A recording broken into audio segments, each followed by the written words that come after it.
Esta mañana comenzamos con nuestra serie El Redentor, que vamos a estar aquí durante todo el mes de diciembre. Y lo que haremos por este domingo, por estos próximos domingos, es tomar porciones del Antiguo Testamento, pasajes del Antiguo Testamento, que nos señala o que nos apunta a nuestra venida, a la venida de nuestro Señor y Salvador. O tal vez que nos enseñe también acerca de quién es Él, por qué vino Cristo y lo que significa también como cristianos seguirlo.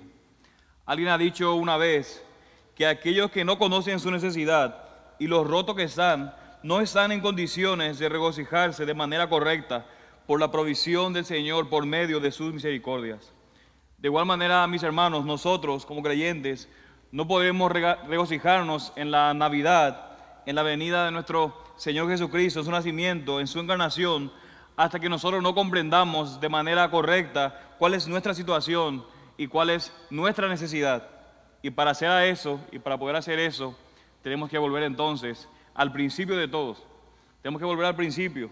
Y quiero que hagamos esto y vayamos al principio y vayamos a Génesis capítulo 3. Vamos a leer del versículo 1 hasta el versículo 21, pero quiero centrarme de manera especial en el versículo 15. Génesis capítulo 3, vamos a leer desde el versículo 1 al versículo 21. Y de nuevo, centrarme en el versículo 15.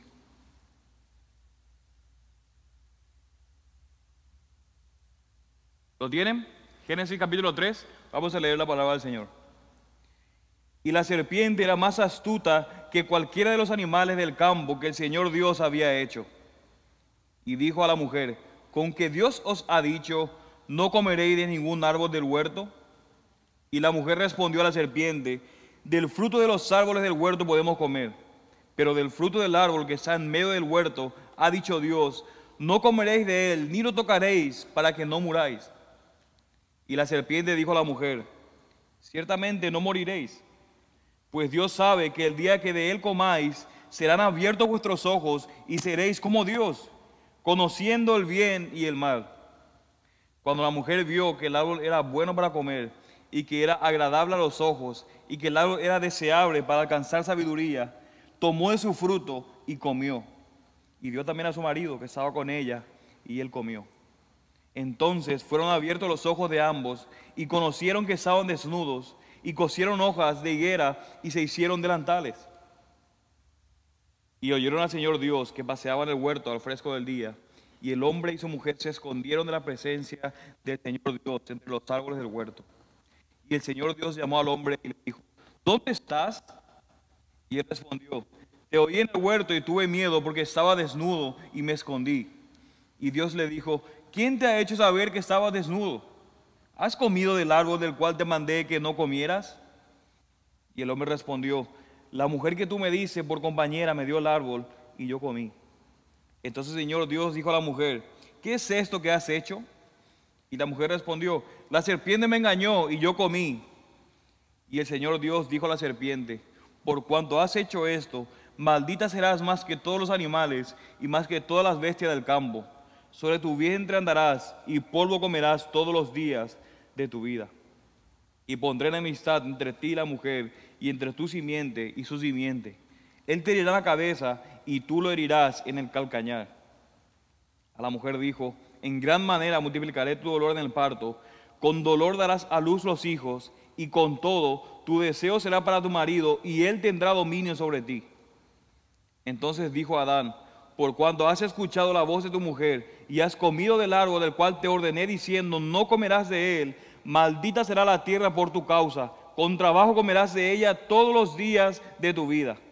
Espinos y abrojos te producirá, y comerás de las plantas del campo. Con el sudor de tu rostro comerás el pan hasta que vuelvas a la tierra, porque de ella fuiste tomado, pues polvo eres y al polvo volverás. Y el hombre le puso por nombre a Eva a su mujer, porque ella era la madre de todos los vivientes. Y el Señor Dios hizo vestidura de piel para Adán y su mujer y los vistió. Vamos a orar. Padre, en esta mañana te damos gracias, Señor, por el gran regalo de tu libro para nosotros. Queremos, Señor, no solamente ser estudiosos de tu palabra, sino que queremos ser amantes de tu palabra. Ayúdanos, Padre, a apreciar cada día más nuestra salvación, pero aún más a nuestro gran y Señor Salvador, el Señor Jesucristo. Espíritu Santo, ayúdame esta mañana a poder exponer tu palabra de manera que los hermanos puedan entender hoy y salir edificados, y los que no te conocen, si es tu voluntad, que puedan, Señor, venir a arrepentimiento y fe, porque te lo pedimos en el nombre de tu Hijo y para tu gloria. Amén. ¿Alguna vez han tenido la oportunidad o la experiencia de poder estudiar o de poder revisar o poder investigar una semilla? ¿Alguna vez han tenido esa oportunidad? Quizás fue en una introducción de una clase de biología. La pregunta es, ¿por qué hacemos eso? Y pueden pensar que tal vez sería mejor o que estaríamos haciendo mejor aprendiendo acerca del tallo de las habichuelas, por ejemplo, en lugar de estudiar a la semilla. ¿Por qué no estudiamos mejor el tallo? ¿Para qué tenemos que estudiar la semilla? Mejor estudiemos cómo ya está hecho. Sin embargo, mis hermanos, hay cosas que nosotros aprendemos al mirar la semilla que no se van a poder aprender observando la planta madura. Vamos a poder ver las cosas más importantes, lo fundamental de esa planta. Podemos ver un poco de cómo se va a desarrollar esa planta, pero también como cristianos nosotros podemos maravillarnos ante el ingenio de nuestro Dios, de nuestro Creador, al poner todas las cosas que se necesita para que esa planta, la semilla que se encuentra en tu mano, pueda crecer. Pero eso es lo que vamos a ver en estos pasajes, en estas semanas que estaremos estudiando.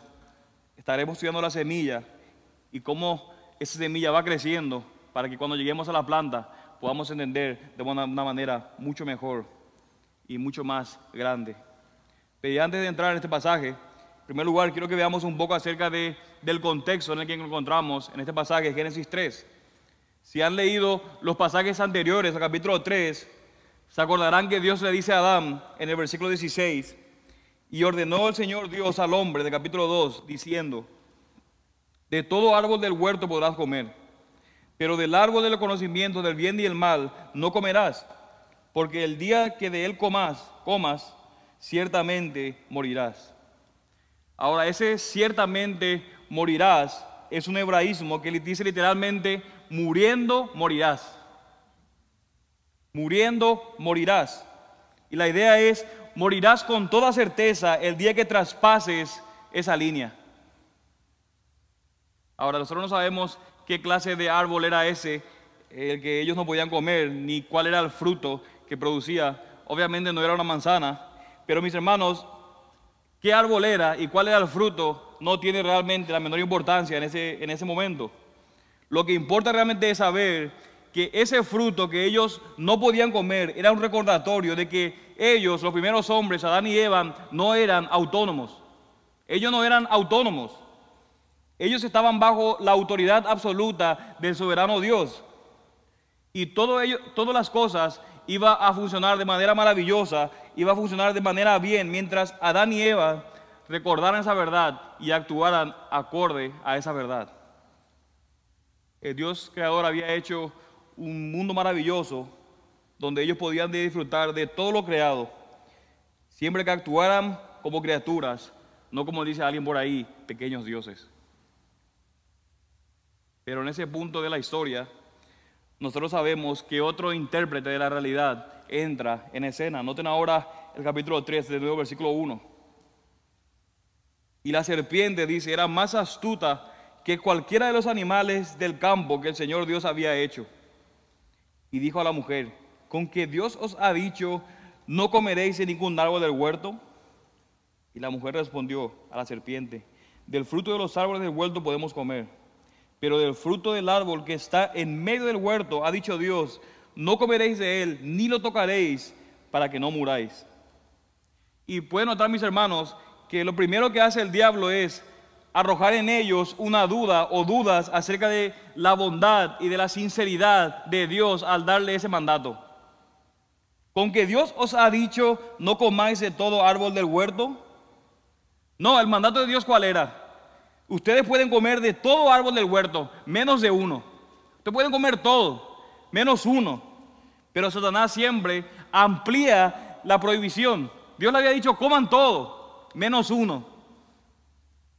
Y alguien dijo una vez con mucha razón, que cuando se dice parte de la verdad, como si fuera toda la verdad, es una mentira. Satanás había tergiversado la palabra de Dios, haciendo un énfasis indebido en el aspecto de la prohibición. Y no solamente eso, sino que después vemos a Satanás haciendo, se va de una manera mucho más lejos. Nota el versículo 4. La serpiente le dijo a la mujer: ciertamente no moriréis, no van a morir. ¿Qué dijo Dios en Génesis 2:17?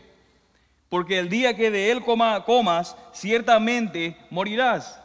Y Satanás le dice: no vas a morir, porque Dios sabe que el día que de él coman, el día que coman ese fruto, serán abiertos vuestros ojos y seréis como Dios, conociendo el bien y el mal.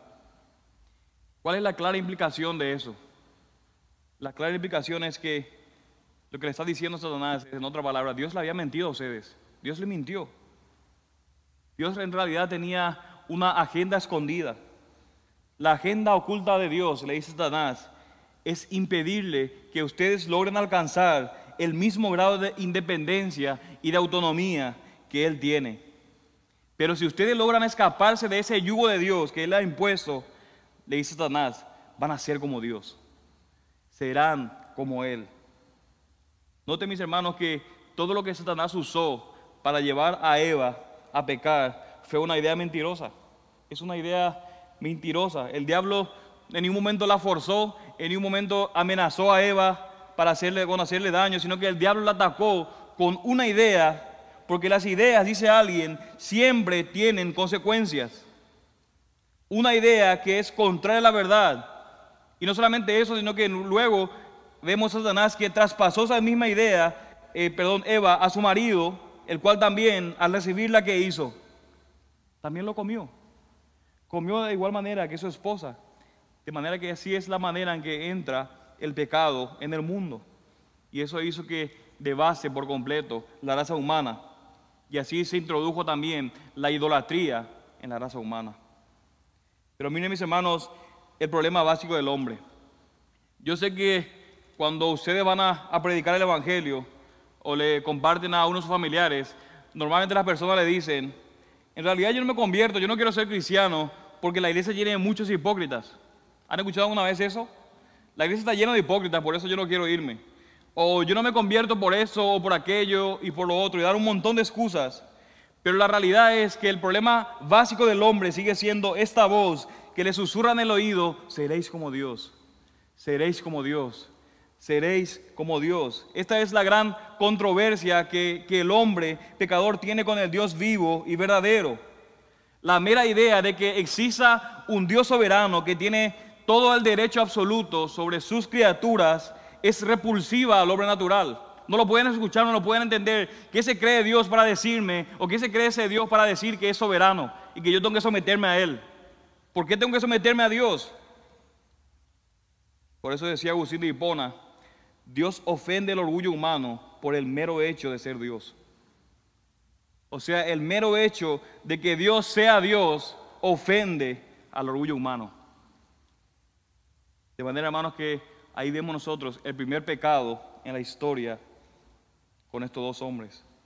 No fue meramente un acto de desobediencia, sino que fue también un acto de rebelión en contra de Dios. No fue solamente desobediencia, sino que también fue una rebelión. Alguien decía que el pecado de Adán y Eva fue un intento de deicidio, o sea, de matar a Dios. De nuevo, un intento de deicidio, un intento de matar a Dios, un intento de darle a Dios un golpe de estado. Y mis hermanos, eso es lo que hace que sea tan terrible este pecado de Adán y Eva, de que ellos hayan comido esa fruta, de que Dios le dijo a ellos que no lo hicieran, pero ellos, estos hombres, decidieron establecer sus propias reglas de juegos. Está bien, Dios, que tú digas eso, pero yo voy a decidir qué voy a comer y qué no voy a comer. El problema no era conocer la diferencia entre el bien y el mal. La Biblia no nos manda a nosotros a desarrollar discernimiento. La pregunta es: ¿acaso no es algo bueno conocer el bien y el mal? ¿Es algo bueno eso, sí o no? Claro que es bueno conocer el bien y el mal. Eso no es un pecado. Pero en el huerto del Edén, Adán y Eva lo que hicieron fue establecer ellos mismos lo que era bueno y lo que era malo. Ese fue el problema.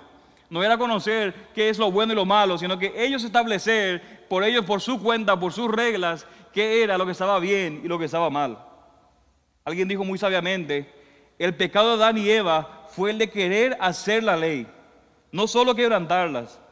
Ellos dijeron, Dios, de ahora en adelante queremos establecer las reglas en el mundo. Queremos definir los estándares en los cuales viviremos. Fue un intento nada noble de ser como Dios. Estaban usurpando la autoridad de Dios y estableciendo su propia independencia. Y dice este autor, esa ha sido la naturaleza del pecado desde entonces. ¿Y cuál fue el resultado de esa rebelión? ¿Cuál fue el resultado? En primer lugar, la relación entre el ser humano y Dios. ¿Qué pasó cuando Dios trajo su presencia después de la caída en el huerto del Edén? ¿Qué pasó? ¿Qué hicieron Adán y Eva? ¿Salieron a recibir a Dios? ¿Qué hicieron? Se escondieron. El hombre huye de Dios. El hombre se aparta de Dios. O si no se aparta de Dios, se inventa un Dios a su imagen y semejanza y luego lo adora. Eso es lo que hace la idolatría. En vez de ellos anhelar la comunión con el Dios vivo y verdadero que se revela en las Escrituras, ahora cuando Dios se acerca a ellos, ellos se esconden. Y por supuesto Dios cumple su amenaza, cumple con su palabra que les dijo, el día que de él comieres, ciertamente moriráis. Adán y Eva no murieron físicamente ese día, pero sí murieron espiritualmente. Se produjo en ese momento una separación entre ellos y Dios. Adán y Eva también vemos que fueron expulsados del paraíso, fueron expulsados de la presencia especial de Dios. Y ya solo era cuestión de tiempo para que también ellos murieran físicamente. No solamente que murieron espiritualmente en el momento, sino que a pasar el tiempo, ellos iban a morir físicamente. Dice alguien, desde el momento en que el hombre nace, empieza a morir. El hombre como empezó a morir entonces en ese momento. En segundo lugar, también hubo una consecuencia entre la relación entre el hombre y la mujer. Le pregunta a Dios a Adán, Adán, ¿qué has hecho? ¿Qué dice él? La mujer que me dice por compañera, ella me engañó y yo comí. Mis hermanos, la guerra de los sexos no comenzó en el siglo XX, tampoco es algo moderno del siglo XXI. Comenzó desde ya en el huerto del Edén. La mujer que me dice por compañera, ella me engañó y yo comí. Yo estaba de lo más tranquilo en el huerto del Edén, pero ¿para qué me dice esa mujer? Adán estaba culpando a Eva y estaba también culpando a Dios. En otras palabras, cuando Dios le pregunte, ¿qué hiciste? Le preguntó, ¿qué hiciste? Y culparla a ella, está diciendo en otras palabras, que muera ella, que sea ella la que muera. Esa mujer que tú me dices, por tu culpa. Esa perfecta confianza, esa intimidad que había entre el hombre y la mujer, desapareció desde ese momento. Dios le dice a la mujer más adelante, tu deseo va a ser para tu marido. Y la idea que está mostrando es que tú vas a querer usurpar la posición de tu marido. Aparentemente esa es la idea que está mostrando, o el castigo, o el juicio. Pero no solamente que tú vas a querer usurpar la posición de tu marido, sino que él tendrá que enseñorearse sobre ti. En otras palabras, a partir del pecado, ni siquiera la mujer se somete voluntariamente al liderazgo de su marido. Hay mujeres hoy en día que le tienen miedo a su marido, pero no es eso lo que está hablando en este pasaje aquí. Estamos hablando de voluntariamente someternos al liderazgo. Las mujeres no deben tener miedo a los hombres y los hombres tampoco deben inspirar temor a la mujer. Aunque vemos que esa no es la realidad en ese mundo caído. Dice alguien, la mujer no se iba a someter voluntariamente al liderazgo del esposo, ni el esposo iba a ejercer su liderazgo de manera amorosa y servicial, como Dios lo había diseñado. De manera que vemos que la consecuencia fue entre la relación entre Dios y el hombre, también la relación entre Dios y la mujer, y en tercer lugar, la relación entre el hombre y la creación. La armonía entre el ser humano y el orden creado desde ese momento terminó. El trabajo de la tierra iba a requerir arduo, ahora un arduo labor, porque el mundo creado se volvería un lugar hostil, un lugar difícil de domesticar. Yo no sé cuándo a ustedes les gusta la jardinería, a mí no, pero han dicho eso. ¿Qué pasa cuando uno ara la tierra en el patio y le deja así nada más? Así me han dicho los profesionales. ¿Qué sucede? Obviamente no crecen rosas, no crecen tomates, sino lo que crece, ¿qué es? Es hierba mala. Tú tienes que trabajar. Si tú no trabajas, crece hierba mala. Porque este es un mundo maldito por el pecado. Ahora, para hacer un pequeño paréntesis aquí, cuando hablamos de un trabajo arduo, el trabajo arduo no es consecuencia del pecado. ¿Cuántos días trabajó Dios? 6 días. ¿Y cuántos descansó? ¿Por qué solamente descansó uno y trabajó 6 días? Porque ya desde el comienzo vemos a Dios trabajando arduamente. Eso no es consecuencia del pecado. Debemos trabajar arduamente. 6 días trabajó y solamente uno descansó. El asunto es que además de que tenemos que trabajar arduo, ahora la tierra no nos va a responder a nosotros. La tierra antes iba a responder de manera natural, pero ahora se vuelve hostil ante nuestro trabajo arduo. Y noten el versículo 19. Con el sudor de tu rostro comerás el pan hasta que vuelvas a la tierra, porque de ella fuiste tomado, pues polvo eres y al polvo volverás. Mis hermanos, estas últimas 2 frases son el punto enfático para el hombre. Pues polvo eres y a polvo volverás. ¿Cómo es que nosotros debíamos recibir todos estos juicios de parte de Dios? ¿Cómo debería recibir el hombre? ¿Cómo debería ponerse al escuchar estos juicios de parte de Dios? Bueno, deberían hacernos ver a cada uno de nosotros y recordarnos que somos polvo, que somos polvo. ¿Usted se siente polvo? ¿Nos sentimos polvo? Yo creo que no, en lo absoluto. ¿Qué ser humano conocemos que se siente polvo? Pero lo que Dios quiere que Adán recuerde es: eres polvo, no tienes nada que ofrecer, eres polvo y ya. Todos estos juicios que vemos en Génesis deberían humillarnos porque lo vemos todos los días. Todos los días prácticamente vemos una mujer embarazada. Acuérdense que le había dicho Dios a Eva como parte del juicio que con dolor iba a tener hijos.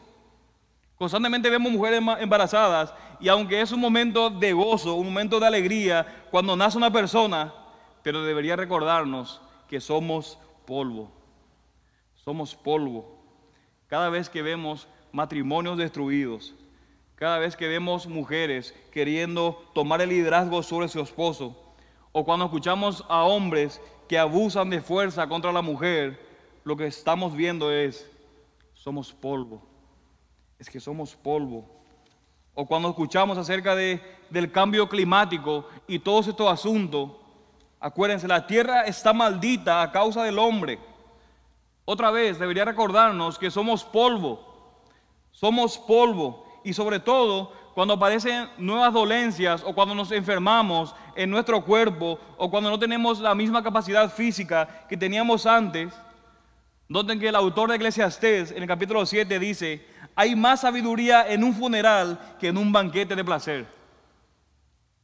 Noten lo que dice: hay más sabiduría en un funeral que en un banquete de placer. ¿Cuál es la sabiduría? Somos polvo. Somos polvo. Y todo eso nos recuerda una y otra vez que somos polvo, que no tenemos absolutamente nada que ofrecer y que sencillamente estamos en esta tierra para volver a ella. Estamos en esta tierra para volver a ella, porque polvo somos y al polvo volveremos. Sin embargo, mis hermanos, aquí es donde está el magnífico o lo magnífico del carácter de Dios. En medio de todos estos juicios, ¿pueden notar ustedes los hilos de gracia que lo unen? El cómo esos hilos de juicio se entretejen con esos hilos de gracia. Noten en el versículo 16 de nuevo, en el medio del juicio le dice a la mujer: en gran manera multiplicaré tu dolor en el parto, Con dolor darás a luz los hijos, y con todo tu deseo será para tu marido, y él tendrá dominio sobre ti. Entonces dijo a Adán: por cuanto has escuchado la voz de tu mujer, y has comido del árbol del cual te ordené, diciendo: no comerás de él, maldita será la tierra por tu causa. Con trabajo vas a comer de ella todos los días de tu vida. Espinos y abrojos te producirá, y comerás de las plantas del campo. Con el sudor de tu rostro comerás el pan hasta que vuelvas a la tierra, porque de ella fuiste tomado, pues polvo eres, y al polvo volverás. Va a ser sumamente doloroso el parto. Las mujeres que han pasado por eso pueden comprobarlo, y aún los hombres que no sufrimos al mismo tiempo. Pero el parto es doloroso, pero habrá hijos. Va a ser doloroso, pero la mujer seguirá teniendo hijos. Dice que el hombre se enseñoreará sobre ti, pero de igual manera Dios no ha quitado el matrimonio. Vemos juicio, pero también vemos gracia. El matrimonio sigue siendo una bendición para el hombre, aun cuando el pecado lo haya infectado. Dice también: maldita será la tierra por tu causa, y con trabajo comerás de ella todos los días de tu vida, pero comerás de ella. Aunque va a ser difícil, vas a comer de ella. Y ahora lo increíble de nuevo en Génesis 3 es que aún allí nosotros vemos la gracia de Dios en acción.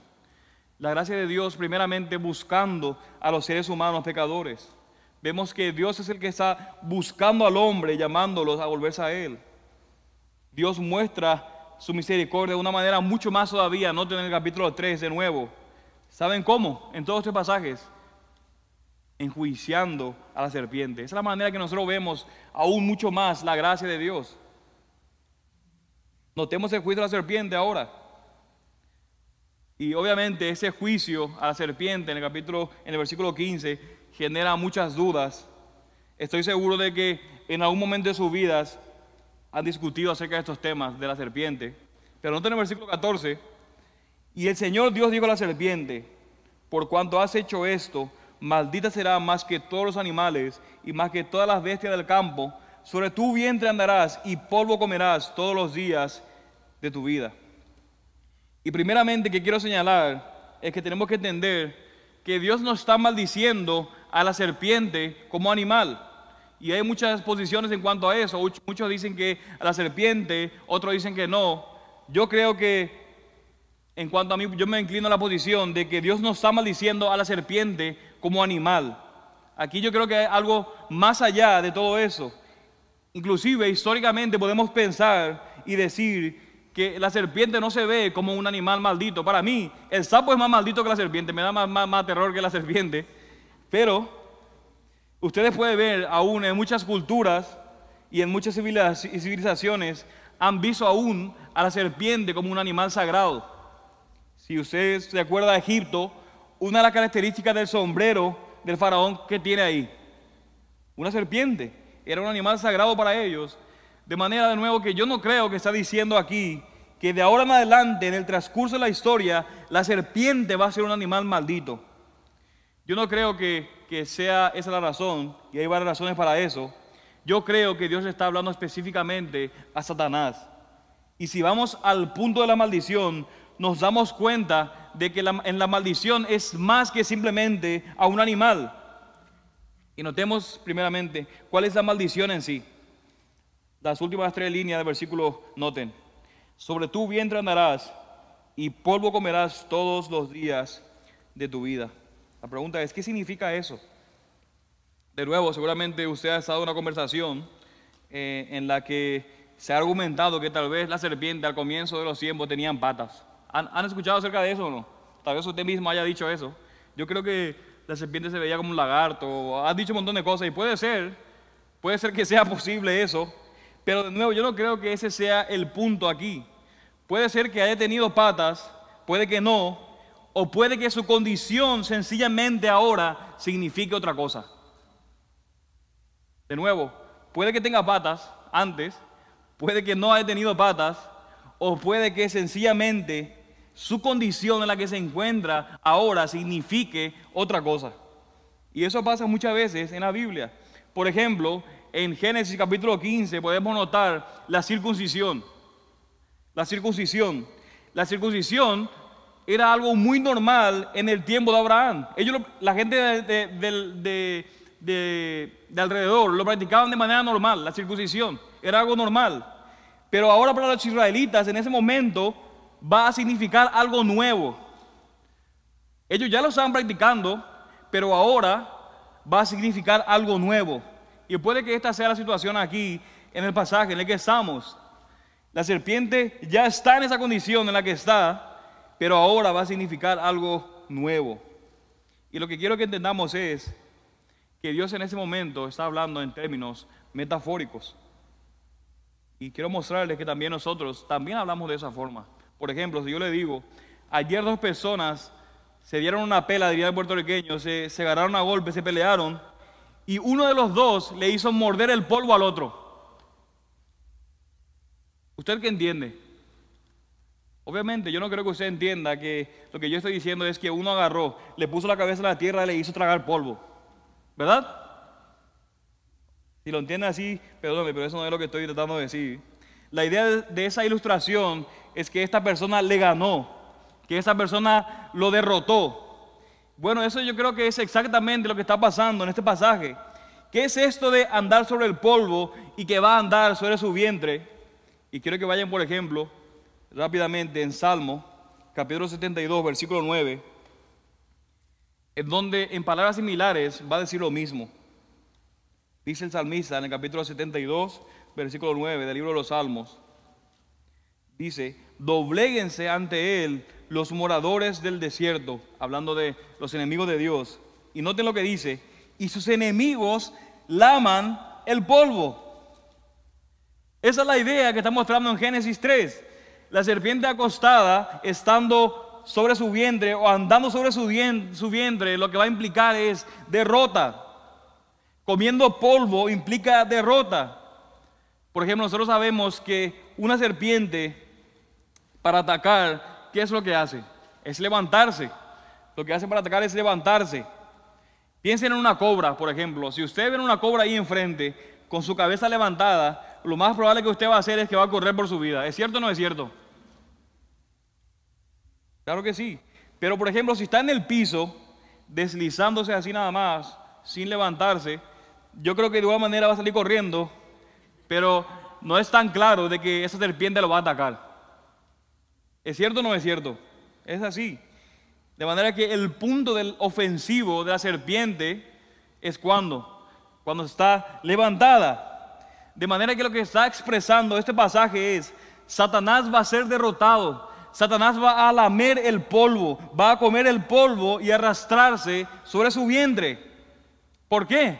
Porque va a ser derrotado, va a ser inofensivo. Note lo que dice Isaías 65, 25.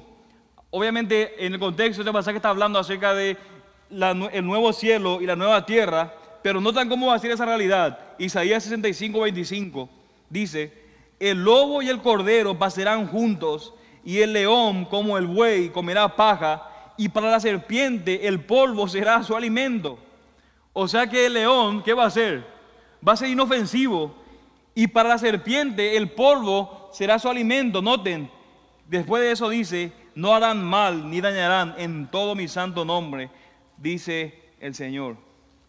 ¿Qué es lo que está diciendo ese pasaje? Lo que está diciendo es, va a ser inofensivo, va a ser derrotado, no va a poder hacer nada, no va a poder hacer ahora daño. Mis hermanos, Satanás, dice este pasaje, va a ser derrotado y no podrá hacer daño en lo absoluto.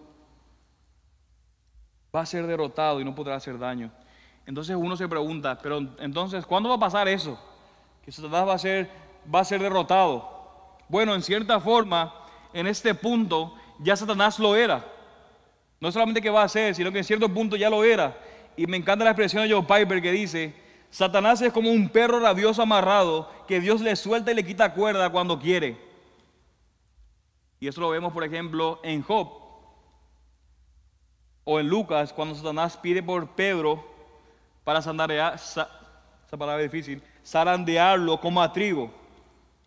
¿Por qué está pidiendo? O sea que en otras palabras, Satanás no puede actuar solo.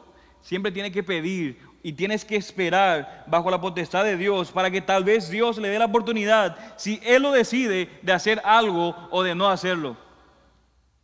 De manera que Satanás, en cierto sentido, ya está derrotado, está vencido desde el principio. Es una criatura, no es otro Dios. Satanás no es otro Dios. Sin embargo, creo que este pasaje está apuntando a un evento específico en el que Satanás sería derrotado de manera absoluta. ¿Cómo lo sé?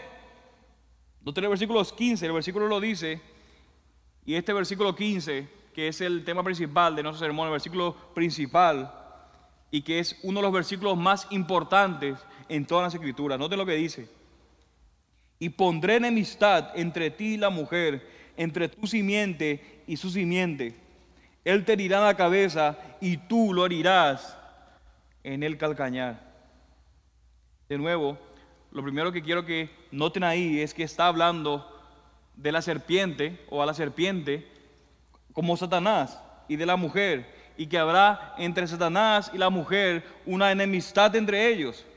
De nuevo, no está hablando de las serpientes como animales, que las mujeres le tienen miedo a las serpientes, o que las serpientes, ¿han escuchado eso? Que las serpientes le tienen miedo a las mujeres embarazadas. ¿Han escuchado ese mito o no?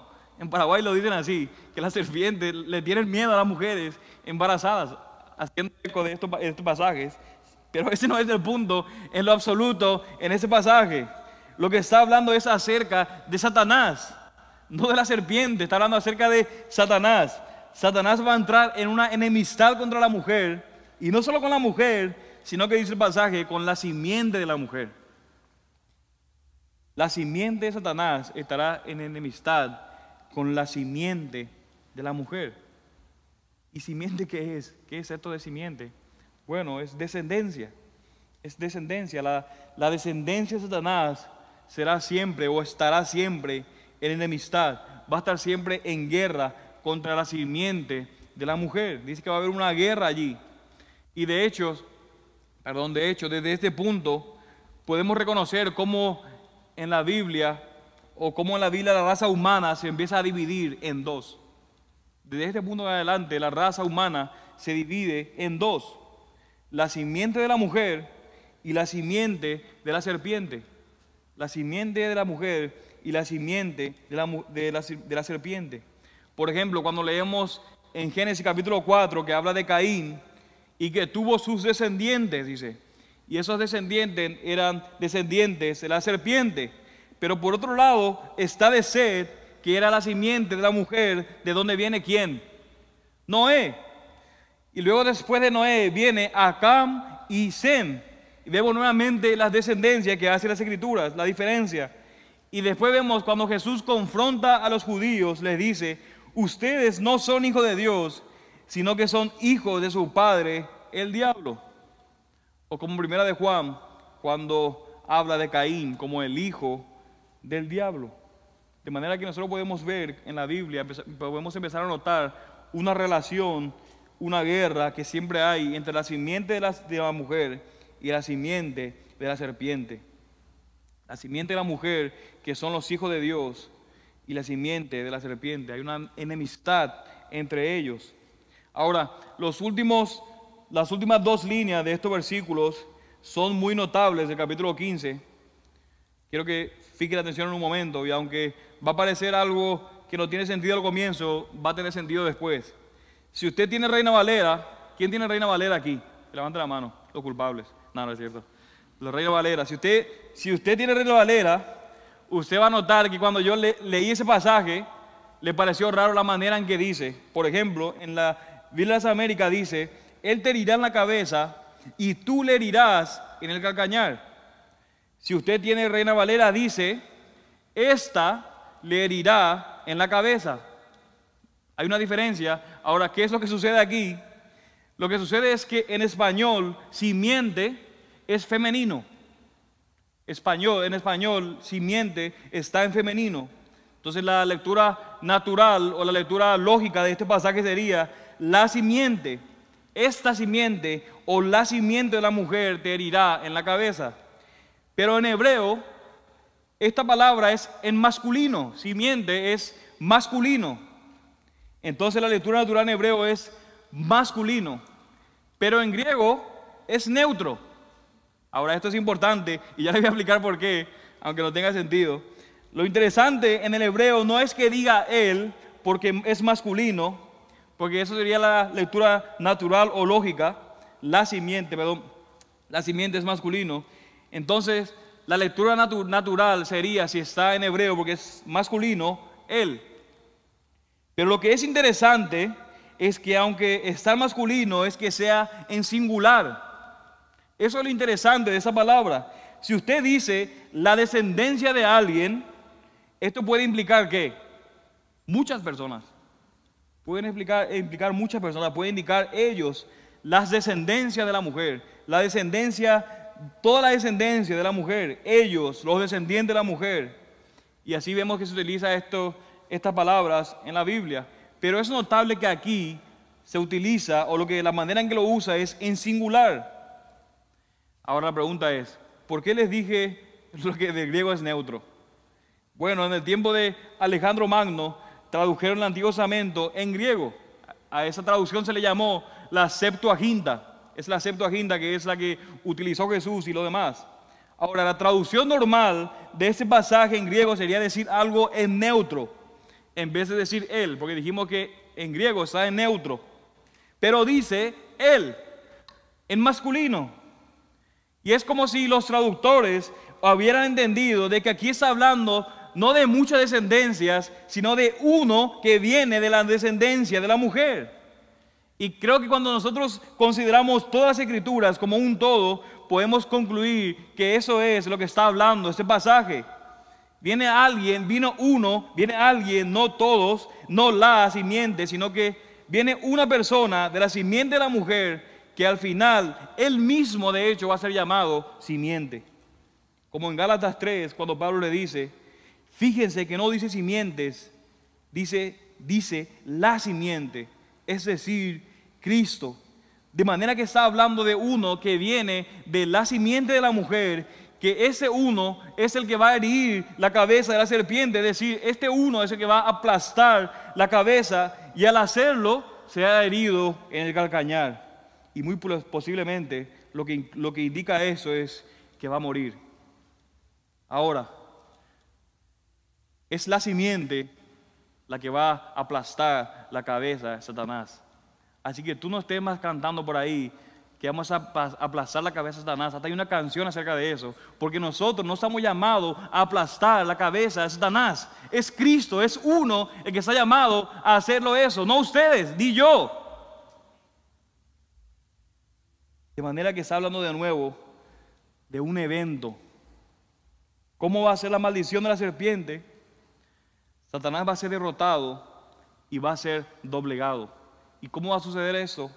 Bueno, va a empezar una enemistad entre la simiente de la mujer y una enemistad entre la simiente de la serpiente. Pero va a venir uno de la simiente de la mujer que va a aplastar la cabeza de la serpiente. Entonces, cuando nosotros leemos lo que sigue en el libro de Génesis, nosotros vamos a empezar a notar que en todo tiempo hay una esperanza de alguien que va a venir. Están esperando que alguien va a venir.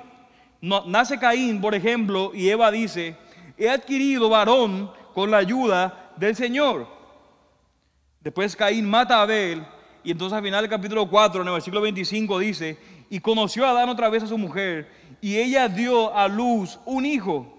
Noten que la palabra literal aquí es simiente, y lo puse por nombre, y le puso por nombre Set, porque dijo ella, Dios me ha dado otro hijo en lugar de Abel, pues Caín lo mató. Pero lo más interesante es que cuando llegamos a Noé, escuche lo que dice el papá de Noé cuando nació Noé, en Génesis 5:29. Y dice, y le puso por nombre Noé, diciendo, este nos dará descanso de nuestra labor y del trabajo de nuestras manos, por causa de la tierra que el Señor ha maldecido. Y claramente podemos ver una y otra vez que están esperando a alguien. Y esa es la historia de la Escritura. Todo el tiempo están esperando a alguien. ¿Quién va a ser? ¿Noé? No, Noé también era un pecador. Él no venció a la serpiente. Y como veremos la semana que viene, como dice Pastor Feli, un spoiler alert, aparece Abraham. y se le da una promesa y vas a tener un hijo, el hijo de la promesa, pero tampoco va a ser él. Por ejemplo, después aparece Judá y Jacob lo bendice y le dice en Génesis 49:10 que él va a ser, de su descendencia van a venir reyes, y dice que el cetro no se apartará de Judá, ni la vara de gobernante de entre sus pies. Note ahora lo que dice: hasta que venga Silo y a él sea dada la obediencia de los pueblos. Todo el tiempo vemos una y otra vez, ellos están esperando a alguien. Después aparece David, a quien Dios le promete un descendiente, hasta que finalmente llega Jesús. Jesús va al desierto y vence la tentación, pero no solamente eso. Note lo que dice unos días antes de morir en Juan capítulo 12, 31 al 32. Note lo que dice Jesús. Jesús era una persona especial, era como que algo raro, pero note lo que él dice: ya está aquí el juicio de este mundo. Ahora el príncipe de este mundo será echado afuera. Y yo, si soy levantado de la tierra, atraeré a todos a mí mismo. Está aplicando precisamente Génesis 3:15 y está diciendo: ahora sí llegó el momento en el que ese juicio se va a llevar a cabo. El príncipe de este mundo va a ser echado. ¿Y cuándo sucedió eso? Mis hermanos, esto sucedió en la cruz. Noten lo que dice Colosenses capítulo 2, versículo 15. Y habiendo despojados a los poderes y autoridades, hizo de ellos un espectáculo público, triunfando sobre ellos por medio de él. De manera que, mis hermanos, Cristo es el cumplimiento de esa simiente que iba a venir a destruir de una vez por todas a esta serpiente. Pero lo interesante es que hoy, en nuestros días, nosotros vivimos en un tiempo sumamente privilegiado, porque ya esa simiente ya vino. Entonces, ¿qué significa eso para nosotros? Mis hermanos, significa que Satanás ya ha sido derrotado. Satanás ya ha sido derrotado en la cruz. Por eso el apóstol pregunta: ¿quién acusará a los escogidos de Dios? ¿Y cuál es la respuesta que da Pablo? Dios es el que justifica. ¿Quién condenará? ¿Quién nos condenará? ¿Satanás? Bueno, Satanás se puede levantar ante Dios y puede acusarnos, pero ¿cuál es la respuesta de Pablo en Romanos 8:34? ¿Quién es el que condena? Cristo Jesús es el que murió, sí, más aún el que resucitó, el que además está a la diestra de Dios, el que también intercede por nosotros. ¿Qué significa eso? Que Satanás ya no tiene poder sobre nosotros. Y quiero que entendamos eso, porque en nuestro tiempo se ha desarrollado un misticismo increíble acerca de Satanás. Que tenemos que orar para atarlo, que tenemos que orar para echarlo, que tenemos que hacer eso, que tenemos que hacer aquello. Y tenemos un montón de creyentes que están preocupados y asustados porque Satanás me está oprimiendo. Como si Satanás tuviera tanto poder hoy. Mis hermanos, Satanás ha sido vencido en esa cruz. Nuestra seguridad está en Cristo.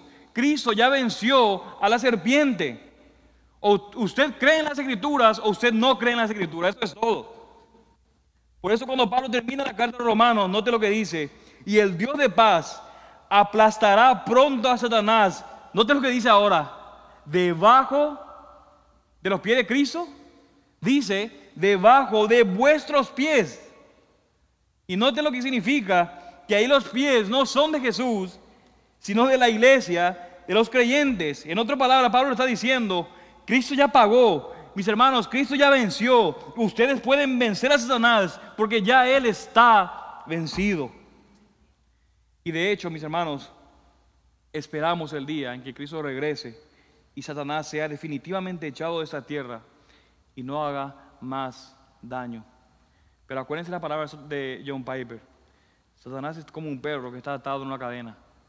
No es que él tiene el poder que nosotros pensamos que él tiene, sino que él solamente puede hacer lo que Dios le permite hacer.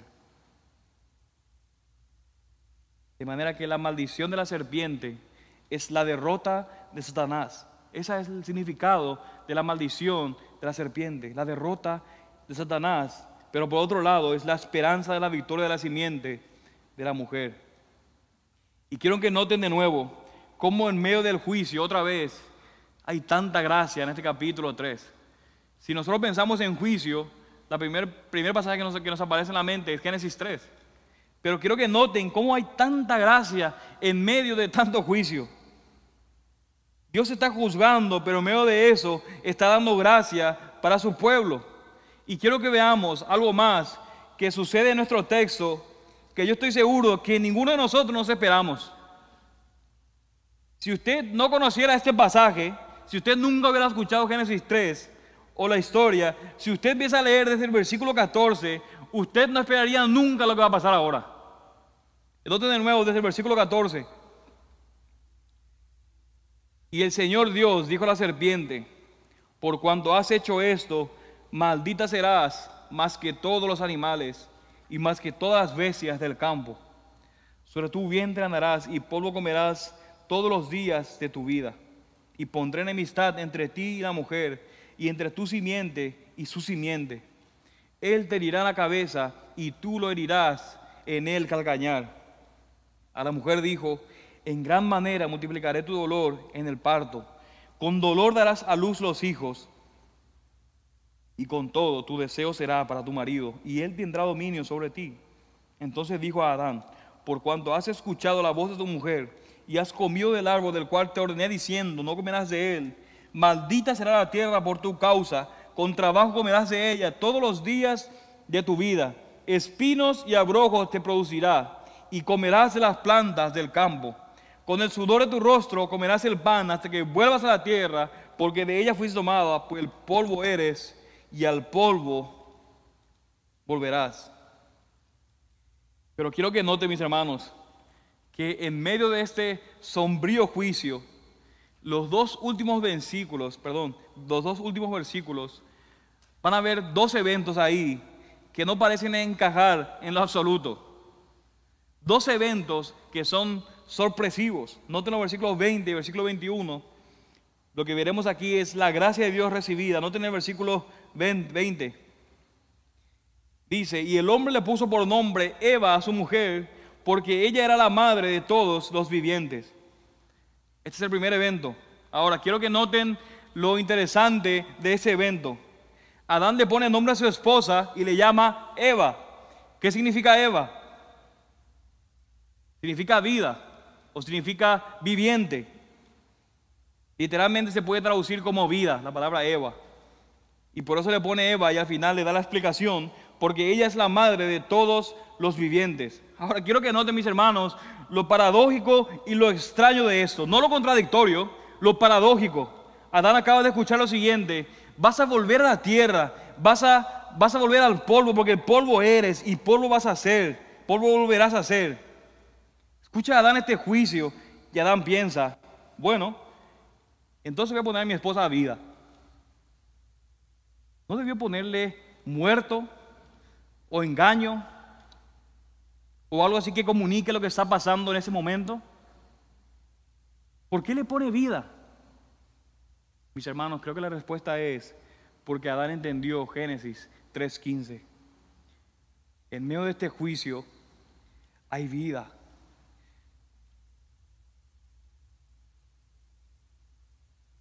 Hay esperanza de vida.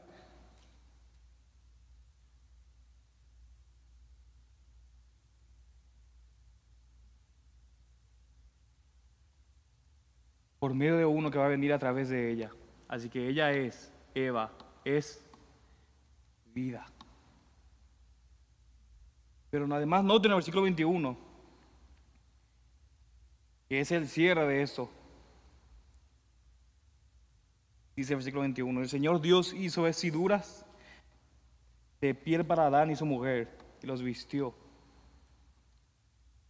Ahora, este es el punto climático de este texto, el versículo 21. Tenemos que recordar, Adán y Eva estaban desnudos, no se avergonzaban, pero vemos que la serpiente era astuta y entonces los tentó, ellos cayeron y ahora se dan cuenta que están desnudos. vemos que hay vergüenza, tratan de taparse, y llega Dios y lo que ellos hacen es querer seguir tapándose, pero ahora con palabras tratan de justificarse, y luego hay un juicio y ahora Dios los viste. ¿Pueden notar eso, mis hermanos? Y creo que Dios quiere comunicar, tratando de comunicar a través de este acto, un mensaje doble. Número uno, es un recordatorio de que el hombre ya no volverá a ser lo que era antes. Ahora tiene que usar ropas, tiene que vestirse. No es natural que usted salga por la calle y vea a una persona desnuda. No es natural, y aunque haya personas que han tratado de volverla natural, no es natural que usted vea personas desnudas en la calle. La ropa ahora es algo que es parte de nosotros. De manera que la ropa se convierte en un recordatorio de que hemos perdido esa inocencia ante Dios y ahora somos pecadores y ya no vamos a volver atrás. Así que, mis hermanos, la próxima vez que vayan a comprar ropa, por lo menos acuérdense por un momento de esa verdad. Porque fíjense que uno gasta tanto dinero en ropa cuando ese en realidad es un símbolo negativo para nosotros en cierta forma. Es un recordatorio del pecado, de lo que perdieron, de la inocencia ante Dios. Pero hay un mensaje allí, un segundo recordatorio, y es el mensaje de que solo Dios puede cubrir la desnudez. No hay nada que ellos puedan hacer. Vemos que ellos se hicieron delantales con hojas, dice alguien que fue el primer bikini, pero no servía para nada. Trataron de esconderse, trataron de taparse, pero finalmente, delante de Dios están descubiertos. El único que puede tapar, que puede cubrir la desnudez, es Dios. Y ese vestido que ellos recibieron fue una provisión, mis hermanos, de gracia, pero que comunica algo que va a suceder después. Dios va a proveer un vestido de verdad. Pablo dice en Gálatas 3:27, porque todos los que fuisteis bautizados en Cristo, de Cristo os habéis revestido. No hay judío ni griego, no hay esclavo ni libre, no hay hombre ni mujer, porque todos sois uno en Cristo Jesús. Y si sois de Cristo, entonces sois descendencia de Abraham, heredero según la promesa. La pregunta es, ¿por qué Cristo es un vestido? ¿Por qué está apuntando que Cristo es un vestido? Bueno, en primer lugar, por Génesis capítulo 3, tiene sentido, pero además noten que significa algo más. ¿Qué significa, mis hermanos, ahora que Cristo sea mi vestido? Revístanse de Cristo. Básicamente significa, ahora Cristo es mi identidad. Cristo ahora es mi identidad. Ya no es cuestión de ser libre o de ser esclavo, de ser gentil o de ser judío, ni siquiera hombre o mujer. Ahora hay una identidad más básica, más fundamental, y es Cristo. Su identidad ahora ya no es ser pecador, ya no es desnudo, ya no es vergonzado, ahora es Cristo. Y todo lo que Cristo es, ahora soy yo, porque Cristo es mi vestido, Cristo es mi identidad, es mi apariencia, es mi imagen. De manera, mis hermanos, que estar en Cristo es como si Cristo estuviera sobre mí, estoy revestido en Cristo. Nuestro pecado es quitado, cubierto para siempre. Y todavía pueden pensar que la salvación se pierde. Quiero concluir con esta meditación. En primer lugar, debemos recordar una y otra vez el mensaje que entendieron aquí Adán y Eva. Solo Dios, mis hermanos, puede cubrirnos y no hay nada que nosotros podamos hacer. Y ese vestido se llama Cristo. Solo Dios puede cubrirte y no hay nada que nosotros podamos hacer. Y segundo, dice alguien, la historia de la redención no es en cierto sentido un suspenso hasta el final, un cuento cuyo desenlace es incierto hasta que se vire la última página. Si bien es cierto que el lago de fuego, como el destino final de la serpiente, no es revelado sino hasta el final, desde el principio su perdición ya ha sido sellada. De manera que, mis hermanos, el discipulado cristiano, como la comunión como creyentes en la iglesia, es para ser llevado a cabo en el contexto de una seguridad absoluta de victoria, en lugar de una perspectiva de derrota. Somos, mis hermanos, llamados a ser equipados, a estar equipados y listos para la batalla, pero ¿saben qué? Con la certeza de que la batalla decisiva contra el enemigo ya ha tenido lugar y ya ha sido ganada. Nosotros ya peleamos desde un lugar de victoria. Y termino haciendo una comparación que siempre llamó mi atención. Es que en la Biblia solo encontramos 4 capítulos, en un sentido, donde no hay manchas del pecado. Solamente encontramos 4 capítulos en donde, en cierto sentido, no hay manchas del pecado, de la humanidad sin pecado. Tenemos Génesis capítulo 1 y capítulo 2, los primeros 2 capítulos de la Biblia, y tenemos los últimos 2 capítulos nuevamente de la humanidad sin pecado en Apocalipsis 21 y 22, pero infinitamente más glorioso, y veremos una gloriosa morada. Noten lo que dice capítulo 21 de Apocalipsis, el versículo 1 al versículo 5. Y vi un cielo nuevo y una tierra nueva, porque el primer cielo y la primera tierra pasaron, y el mar ya no existe. Y vi la ciudad santa, la nueva Jerusalén, que descendía del cielo de Dios, preparada como una novia ataviada para su esposo. Entonces oí una gran voz que decía desde el trono: he aquí, el tabernáculo de Dios está entre los hombres, y Él habitará entre ellos, y ellos serán su pueblo, y Dios mismo estará entre ellos. Él enjugará todas lágrimas de sus ojos, y ya no habrá muerte, ni habrá más duelo, ni clamor, ni dolor, porque las primeras cosas han pasado. Y el que está sentado en el trono dijo: he aquí, yo hago nueva todas las cosas. Bendita esperanza la del pueblo de Dios, con el nacimiento del Hijo encarnado, el Señor Jesucristo. Vamos a orar. Padre Santo, te alabamos, Dios, por tu infinita gracia y tu infinita sabiduría, tu infinita misericordia, tu infinita justicia, que podemos ver a través de todas las Escrituras, y en especial ahora en este capítulo 3 del libro de Génesis.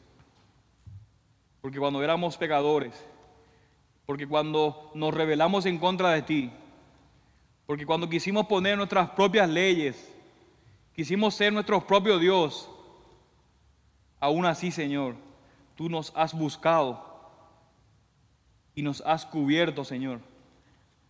Nos has puesto vestidos, y ahora nosotros estamos vestidos aún más con Cristo. Cristo es nuestro vestido, Cristo es ahora nuestra identidad, porque tú has provisto en Génesis 3 de manera momentánea de algo que apuntaba a un vestido mucho mayor, pero nosotros ahora tenemos ese vestido y estamos cubiertos por la sangre del Señor Jesucristo. Y te pido, Padre Santo, si en esta mañana hay alguien aquí que no ha ido todavía a Cristo en arrepentimiento y en fe, que está desnudo delante de ti en pecado, tratando de pensar que es su propio Dios, tratando de vivir su vida como se le da la gana, te pido, Padre Santo, por todas tus misericordias, que tú los salves, que tú los vistas, y que pueda venir corriendo a ti al ver su desnudez y su vergüenza, y de que es un polvo, pueda correr a ti y clamar a Cristo, pidiendo que lo revista.